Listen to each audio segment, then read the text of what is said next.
Alrighty, good morning once again all. Hope y'all got some big old cups of coffee, cause I sure do. Alright, it is July the 4th, so happy Independence Day to any Americans listening, and for everyone else, happy Saturday. Alrighty, let's get into things. It's gonna be a mini episode today, cause I'm in the States, and I got fireworks to explode and hot dogs to eat. So, let's jump right into things. But first, as always, thank you to everyone who subscribed. I really do appreciate it. I am very new at this, and it's really cool to see all the support and all the fun comments I've been getting down in the comments section. If you're watching these things on YouTube, if you're listening on the podcast I've been uploading, thanks as well. Alrighty, so first up, Cardano. Big old Coinbase announcement. Oh yeah, I can't go an episode without mentioning Cardano at least once, at least not this week, with the summit having just happened and them dropping all these different things they're doing. But then one of these awesome things came out, which is ADA staking will be on Coinbase custody in Q4 2020. What that tells me is if it's going to Coinbase custody in Q4 2020, we might actually see Cardano purchasable and sellable on Coinbase by the end of this year or by mid 2021. Huge, awesome, fantastic. Custody is normally the first step in Coinbase onboarding these things. The next crazy announcement will, of course, be when Cardano hits Coinbase Pro, whenever that will be. So, tweet was published on Friday. Input Output Hong Kong, or IOHK, the Cardano parent company, announced a partnership with Coinbase Custody to list the ADA token later in the year. As part of the agreement, ADA bag holders will be able to enjoy staking functionality while enjoying robust cold storage on the Coinbase Custody platform. Awesome, awesome, awesome. Like, I can't keep stressing just how awesome it is. Following the announcement, the price of ADA is up by over 5%. This actually makes Cardano among the highest gaining top 10 altcoins in the last 24 hours. And it actually has jumped. Currently, I believe it is number 8. And it's chomping at the bit to hit number 7 and flip Litecoin, I believe, by market cap. I had a dream. ADA was 10 cents. It's currently sitting at 9.8. I know it's peaked over 10 cents a couple of times, but I want to log in and actually see it on CoinMarketCap before I consider my dream realized. So, according to the Cardano roadmap, decentralization is coming. And let's hop over and take a look at it. They've actually been on track. They did all their stuff. The incentivized testnet has ended. Shelley has been dropped. What we're waiting on right now is to see if the Shelley hard fork does in fact happen on July the 29th, or if they manage to pop it off early, because once that happens, anyone who participated in the incentivized testnet should be able to get their rewards onto the mainnet beginning of August, and then mid-August the first staking reward should hit. Awesome possum. Everything keeps going right for this coin. Oh man. So, moving on, unfortunately, because I can't just yell about Cardano all day. Vechain's popping back up again. This coin has been popping around quite a bit. It's actually going to get to attend a conference with Microsoft, Amazon, and Alibaba. Not only that, it gets to have a little keynote feature. Vechain is going to make history by opening the first blockchain technology session at this conference entitled Blockchainize the Future, Power the Economy. God, I hope that's a working title. I think blockchain the future. Blockchain is the future. Power the economy. Like, chainize. I don't know. It's weird. But it's going to be at the World Artificial Intelligence Conference that's organized in Shanghai. But hey, it's one of the biggest conferences of its kind. It's actually going to be taking place July 9th, so it's coming up pretty quick. But it'll be hosted online because of the world. So yeah, But no, integrating the fast-rising artificial intelligence to the next round of industrial transformation and the revolution of the global economy has been a pretty common topic for discussion, with the blockchain technology pointed to as one of the perfect inputs to power these machines. The number of countries and industries that have started looking at the contribution of blockchain to the laid down vision of raising robots perfectly designed to carry out instructions. Yeah, I mean, that makes sense. Each robot is its own node, and they communicate using blockchain technology, and it's a record that they can all look back on and learn from each other. I mean, this is how a dystopian hive mind rises, but, if that doesn't happen, this would be pretty cool. But yeah, no. Good for Vechain. They get to be up there, they get to talk. It's going to bring a lot of attention to it, and that's really, really, really good for both Vechain in general and the cryptocurrency space at large. Anything that can be done to increase its profile and its reach is huge right now. Because honestly, I feel like once people get converted to Bitcoin and blockchain and go, okay, I get it, I understand it, they don't go back. It's like a cult. Only a fun cult. No Kool-Aid. So, Vechain is speeding up implementing enterprise solutions. They've entered into a number of partnership deals with renowned companies like Walmart. I believe it's Sam's Club China that they're doing a lot of food chain, supply chain testing and management to help reduce costs. The CEO of Vechain reportedly recently pointed out that they make progress every year, and the driving force of their adoption lies in how fast and satisfying it is for users, coupled with cost-effective merits. The Vechain Thor has made significant progress as users have to use it to access the company's smart contract. Not the most well-written article, but cool nonetheless. I'm very interested to see what this conference brings and all this fun stuff. But, I can't have one of these apparently without mentioning Justin Sun. He's back in the news. Tron, still doing some stuff. So, Tron CEO old Justin Sun just announced 3 new DeFi products, specifically Just Lend, Just Swap, and Just BTC. According to Sun, the Just token, JST token, will serve as the native coin for the Tron ecosystem. Just Lend will enable users to earn interest on borrowed assets against collateral. Just Swap will be fully decentralized on-chain protocol for the token exchange, and Just BTC will be a TRC20 token pegged to Bitcoin at a 1-to-1 ratio. Really interesting to see how this developed.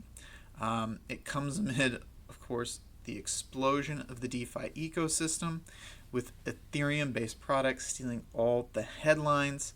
Sun, of course, is a pretty polarizing figure in the industry, known for jumping on popular crypto bandwagons. I mean, this is probably the bandwagon to jump on. Back in March, he actually announced Djed, a stablecoin project backed by the US dollar. I mean, yeah, if you want to be a thriving ecosystem, it looks like you're going to need DeFi, you're going to need stablecoins, you're going to need tokens. Many critics have stated it was similar to popular Ethereum-based DeFi lending protocol MakerDAO, and there was nothing unique about the Djed project. Well, yeah.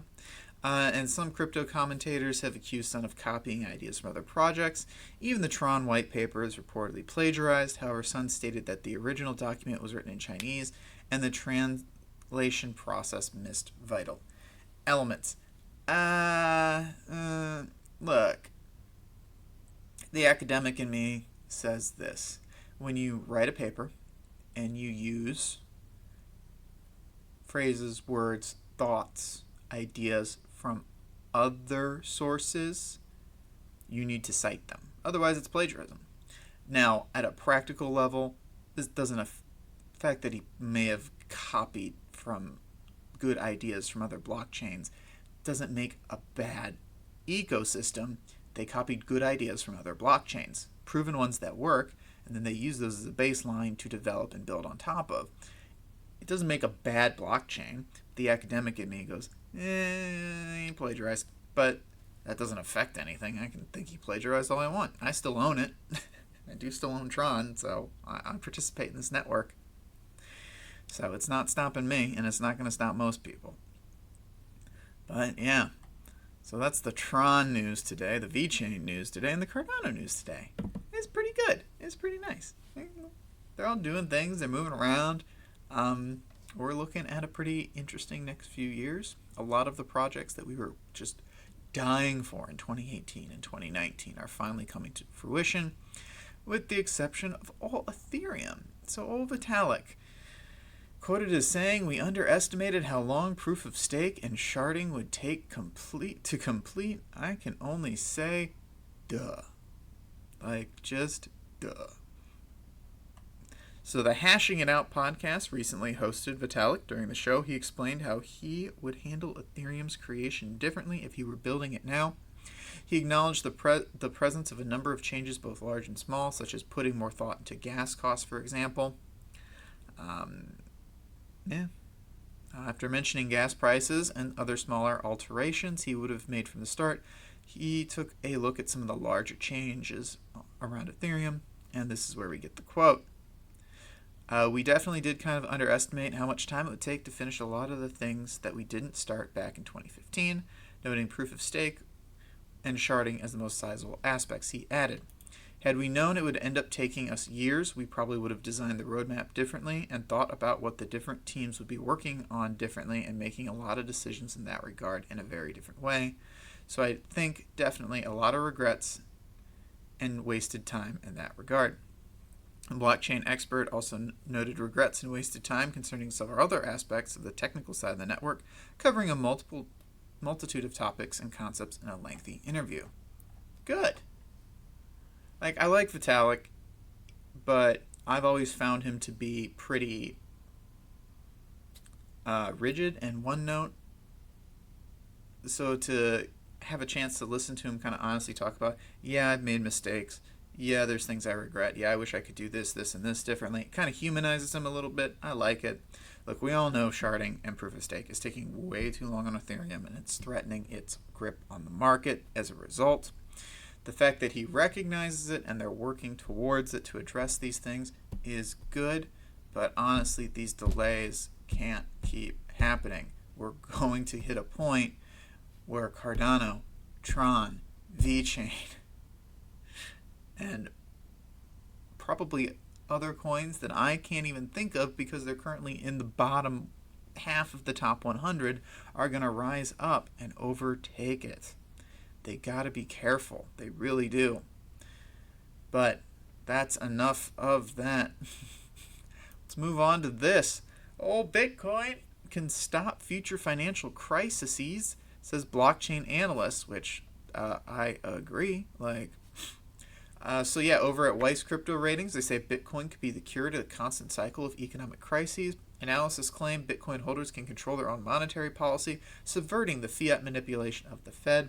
The proclamation comes just weeks after the U.S. Fed sanctioned a further $750 billion bailout of junk bond lending companies. Dear Lord. So yeah, Bitcoin is obviously immune to any type of excessive money printing by any country, not just the Federal Reserve. This bailout, oh my God, their money printer go brrr, like it just doesn't stop in America right now. So, buying the debt of big politically connected companies that would be insolvent if not for endless bailouts does not create new jobs. It doesn't. It doesn't. Let the companies fail. Spend $750 billion helping your population obtain access to their basic needs: food, water, electricity, rent, mortgage. Use the money to help the citizens so they feel comfortable enough to go out and buy these products versus bailing out lending companies for junk bonds that shouldn't exist in the first place. So the answer, according to Weiss, is that Bitcoin community is in charge of its monetary policy, not just its miners, as many assume. Miners don't set monetary policy. That's up to the entire community of people. It's why it's so damn hard to change even the tiniest detail of how Bitcoin operates. The overwhelming majority of users must agree or nothing will happen. So yeah, definitely something to watch out for. I cannot stress it enough. It's gonna be interesting these next few years. If you'd like to comment down below and ask me about my opinions on the financial stuff going on right now, you're more than welcome to, but Alrighty, so that will do it for today. Like I said, just a mini episode. Looking over here at coin market cap, and pretty evenly split, not a lot of movement. Bitcoin and Ethereum both down by less than 1%. Ripple's up by less than 1%. Bitcoin Cash, Bitcoin SV down by less than 1%. Litecoin up by less than 1%. Cardano's sitting at about 2.27% up for the day at a 9.8 cent thing, chomping at the bit. Litecoin has a $2.7 billion market cap, and Cardano has a $2.55 billion market cap. So Cardano is going to flip. I do honestly believe Cardano will be above Bitcoin Cash and in the top 5 by the time Shelly launches. I'm very confident on that, but do not take my word for it because I'm some dude in his office yelling into a microphone. I don't got any degree in regards to financial stuff. I'm nowhere near an expert. Do your own research, make your own decisions. Do not FOMO into projects. All that stuff. That's how you lose money. So, alrighty. Once again, thank you for liking, for commenting, subscribing. If you haven't, please do so. And I will talk to y'all tomorrow. Have a great day. Shoot off some fireworks for me.